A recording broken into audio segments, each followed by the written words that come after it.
We're going to pull up the next-gen stat charts from NFL.com and look at 10 trendy wide receivers as we go into Week 7 that we might be able to pick up off waivers, dump off waivers, sell, buy, trade, whatever. But we're going to look at the news, the facts, the data from Week 6 to see what we want to do with some of these wide receivers. But what you need to do is click that subscribe button right now. Tap it with your finger on your phone. Click it with your mouse. Stop missing out on the deep dives that we do on the waiver wire every day. Stop missing out on the videos we do helping you set your lineups. And we're covering the waiver wire extensively throughout the week, making sure we hit those trendy guys, those lesser known guys, and everything in between. Hit that button. Stop missing out. Let's cover some wide receivers, though. First things first, Rasheed Shaheed. What I like about him is he gets air yards. He gets deep targets, and any given Sunday could be a fantasy performance that you need. 18 points last week. I get it. It's off and on. But if you're in a pinch, you need a wide receiver. You throw him in, you close your eyes, and you hope for the best. And maybe it's going to be a wild ride. Or maybe you hit that splash zone. But that's what you're going to get out of Rasheed Shaheed. He's getting deep targets. He's getting an alright share of around 13% of the targets on the season. So a player that you may want to use as a lottery ticket somewhere down the road. Now we're looking at Kendrick Bourne. Similar. There's some games where he's getting volume and he's scoring points, and there's a lot of games where he's doing nothing. But he's one of those guys you put in there, close your eyes, see what happens. That's what we're seeing here. 11 targets, 10 catches, 89 yards.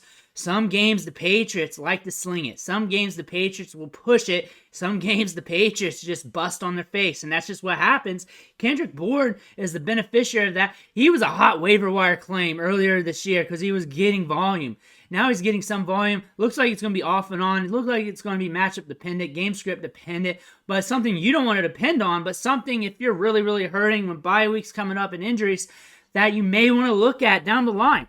Now we're looking at Jakobi Meyers. And the thing about him is he's been solid all year. He's been solid with getting production, with getting workload. I think he should be regarded as one of the better fantasy wide receivers. He's a discount still because he's Jakobi Meyers.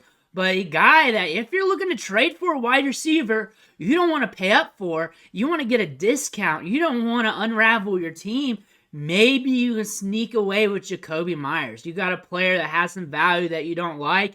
You want to move on. You want to get a wide receiver here. I think you're going to get production from him pretty consistently because he's consistently getting volume. 7 to 10 targets a game here. He's getting air yards. He's getting market share. He's getting everything you want from a top-tier wide receiver. He's just not valued as such. Maybe you can offer a flex player to his fantasy manager, see if you can get something happen, kick the tires. Maybe you can catch him at a discount because he's not a big-name guy. But he's consistently getting workload. He's consistently getting opportunities. He's getting opportunities deep downfield as well, scoring touchdowns. And it looks like this is going to stay the same for the rest of the season. TJ Hockenson saw a boatload of targets in this matchups as the Vikings and Bears game was kind of nasty. It was depicted by Vegas. The only way it was going to break is if the Vikings was just going to break free and just start slinging it all over the place. They didn't really need to. It was an ugly game. 5 targets, 3 catches, 28 yards, but that touchdown saved you in fantasy with Jordan Addison. He's the top wide receiver in his offense while Justin Jefferson's out. Expect more fireworks out of him in better game script, better matchups, but still, for an ugly game script like this, considering you got away with 11 fantasy points, consider yourself lucky because it could have been a goose egg, could have been really ugly considering the circumstances of this matchup. Now we're looking at Drake London, and he's having a quiet, good season. A quiet, good year. He started off the year with that 0 game. Everybody got scared because people panic after 1 or 2 games. They just do that. They panic quick, and then a player turns around, and then you know what? They're back to normal. Drake London last year had elite air yards, elite target share, just didn't accumulate the fantasy points. Now we're getting more fantasy production out of him this year.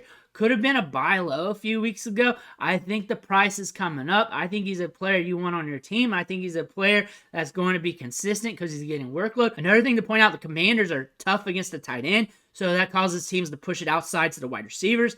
They weren't like that this week. He saw 12 in this game, catching 9 for 125 yards. Drake London is a good buy if you can swing it this week. Rashee Rice is becoming a dependable option in fantasy right now. Nothing crazy, but he is getting you some consistent numbers, almost predictable. He's starting to be an every other week guy in production, but back-to-back games with over double-digit fantasy points, leading the Chiefs wide receivers in targets, air yards, and all that stuff. He's growing in this offense. He's developing a player that should be off waivers. We've mentioned that every week the last few weeks, but if he's floating there, take a look at him. Terry McLaurin is the wide receiver you want on this offense. I'm sure it's not a surprise take or anything like that. Jahan Dotson's been a bust. Dyami Brown's sneaking targets. Curtis Samuel's off and on throughout the season. Terry McLaurin, though, he has been the steadiest wide receiver of the group, and he's been having a quiet year. And since he's on the Commanders, you might be able to sneak away with him on a discount. Maybe not. But he's also in these game scripts like this, 24-16. That's ugly. It's hard to trust, but you close your eyes and it happens. That's how it is. That's the trends with him. He saw 11 targets, 6 catches, 81 yards. He gets volume. He's consistent with that. Look at the targets by week. 11, 5, 10, 6, 6, 4. Nothing crazy, but good enough to get the job done. Considering his situation here, you might be able to catch him on the cheap. Now we're looking at Zay Flowers, and he's dependable as well. And a lot of people like him because he's a rookie, and I get why. He's very flashy. And the targets here by week, 10, 5, 10, 4, 11, 8. So he's very consistent in opportunity. 8 targets last week, 6 catches, 50 yards, and a touchdown. Should stay that way. I don't look at him being super expensive, so maybe you can catch something off the market with him. But again, he's trending up. He's trending consistent. He's very consistent. Nothing crazy, not 30 points a game, 25 points a game, 20 points a game, but getting you some numbers nonetheless.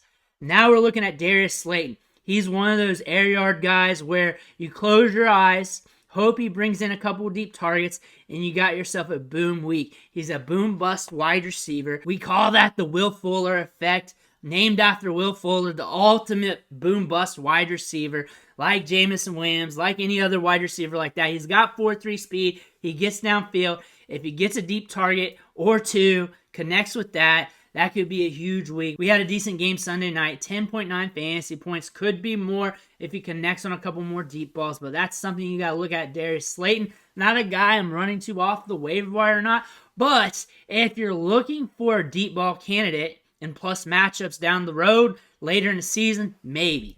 Now you're looking at Garrett Wilson. The thing is, a lot of people wonder about starting him in their lineups every week.